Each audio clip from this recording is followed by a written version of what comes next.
So our show begins with the latest reports from the focal point on both sides of the war. From the Rafah border crossing between the Gaza Strip and Egypt, which could potentially become a window of hope for the wounded and the terrified civilians. At this moment, as we speak, at least about 2.3 million Palestinians in Gaza have been literally displaced from their homes. And tens of thousands of them have in fact queued up near the Rafah border crossing. They're also waiting desperately for some relief supplies to be sent in by the United Nations and many other countries, and are waiting as well for a chance to cross into Egypt, if that is a possibility at all. Now, Rafah is a bit of a lifeline. This is the primary exit point from the Gaza Strip. Under 2007 agreement with Israel, Egypt controls the Rafah crossing. But any supplies coming into Gaza require the approval from the State of Israel. You must hear that again. Any supplies into the Gaza Strip require the approval of Israel. Egypt has said that it will stick to its agreement with the State of Israel. So what is the status of the Rafah crossing at this moment? Well, it's been closed since last Tuesday. There is no movement whatsoever. Only the United Nations trucks, some of them, are being allowed to pass. Egypt was supposed to open the Rafah border crossing at about 9 a.m. local time. That is what was reported. But last we checked, the crossing still remains shut. Look at this report. It is from the Times of Israel. It says that Israel has in fact denied okaying a ceasefire.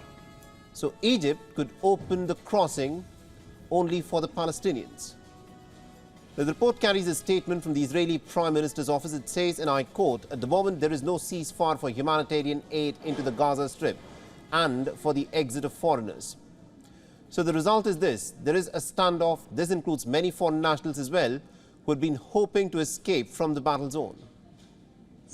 There is no safety. Even when you are at the crossing, you are afraid. On our way to the crossing, they shelled Rafah Street and we started screaming. We came to the crossing and thought it was safe. Nowhere is safe in Gaza. Wherever we go, there's shelling, crying, screaming and blood. Seriously, we don't know what we should do. We are coming to the crossing knowing that they won't open it. No aid either. For 8 days, I swear to God, no electricity, no water and no internet. We can't communicate or know what's going on. Seriously, this is not a life. I came to visit my family. My sister, my brother,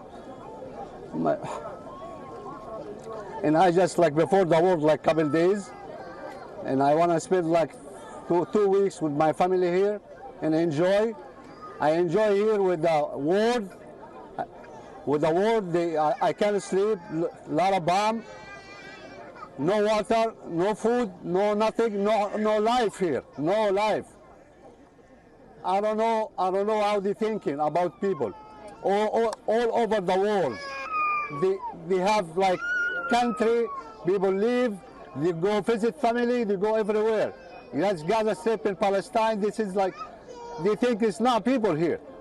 These people here live.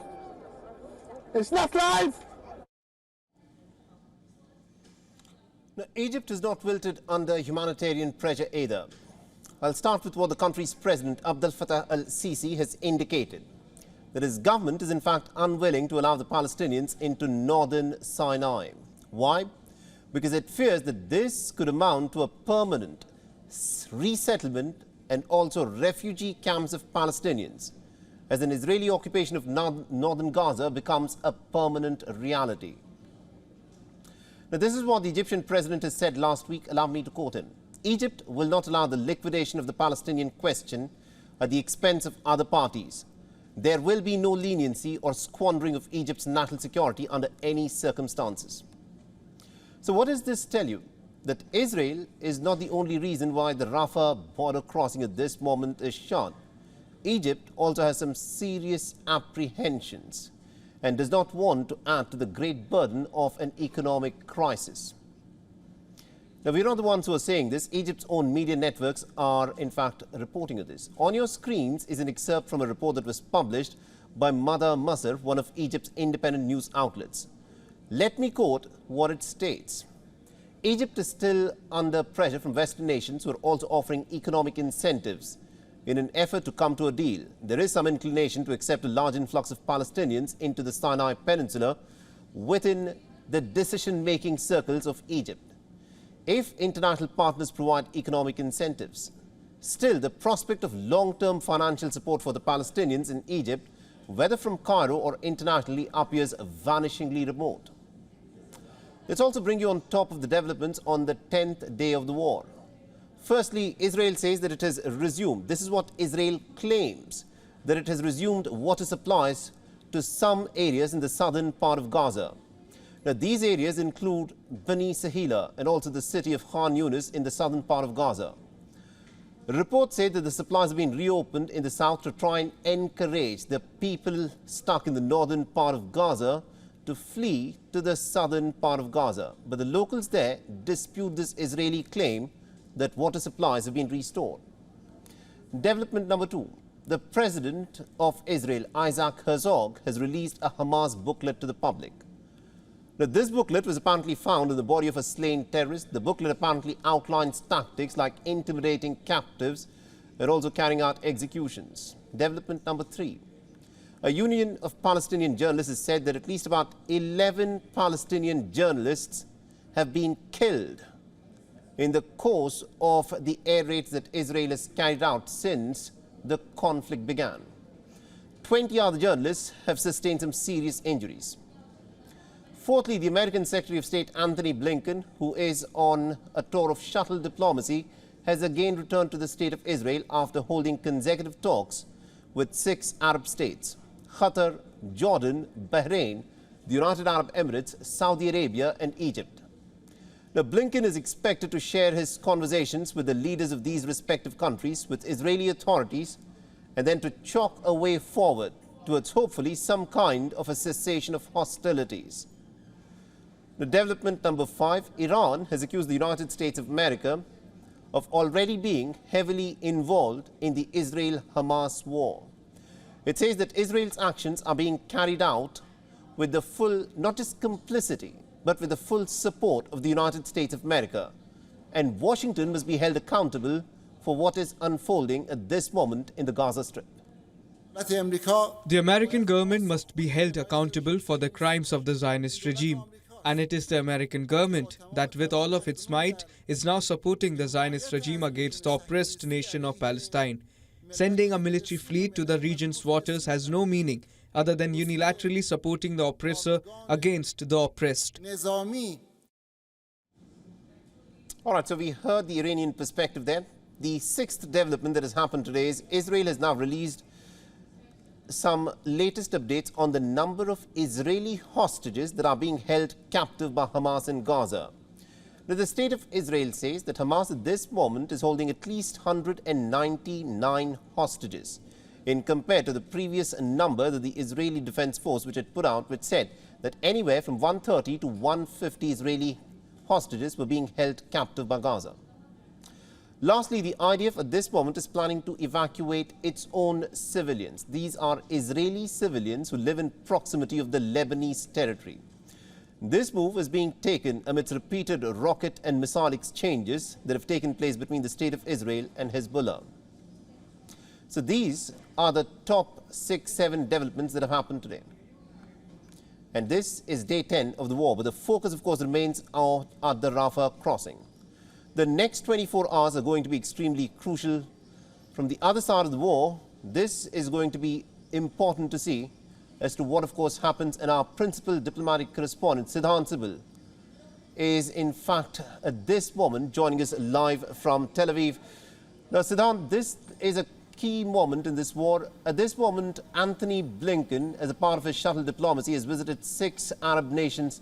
He's interestingly back again in Israel again. What do you think is the purpose of Anthony Blinken's second visit to Israel? Well, Mohammed, the message from the Americans are is clear that they would like to see the situation getting diffused. But there is a lot of anger on the street here in Israel, and that puts pressure on Prime Minister Netanyahu. So essentially what diplomacy will be able to do is to diffuse the anger, but how Netanyahu is able to make sure that he does not faces the political pressure on the ground is something that will be closely watched. Not only the Americans are doing a lot of diplomacy, but other countries, and Egypt has emerged as a major country as well, because it is impacted by the situation in Gaza. Absolutely, indeed. So I'll just come to the troubles, the political troubles that Netanyahu at this moment is facing. But just a little while back, we also heard Benjamin Netanyahu addressing the Israeli parliament, the Knesset, where he said that Hezbollah should not test the will of the Israeli state. At this moment, we've heard about reports of rocket and artillery being exchanged between the Israeli forces and the Hezbollah forces at the Lebanese border. What is happening between Israel and Lebanon at this moment, and how likely is it that Hezbollah could get involved? Well, Mohammed's situation remains tense in the northern areas as well. Earlier today, we saw the Israeli government saying that it will be evacuating Israeli residents which are living in the border areas with Lebanon. Now, what we heard in the parliament today as well, the Prime Minister here warning against Hezbollah joining the ongoing crisis. But essentially, Netanyahu does face a lot of political crisis at home. Remember that he has just emerged from the judicial protest which happened in Israel, and right now there is a lot of pressure on Netanyahu to tell to his people, to the Israeli people, that he will be acting strongly on Hamas, given that there is strong anger against Hamas as to what the organization, the group, the outfit did here in Israel, especially southern Israel, on 7th of October. Absolutely, indeed, Siddhant. Thank you very much indeed for joining us and giving us all those details there. WION is now available in your country. Download the app now and get all the news on the move.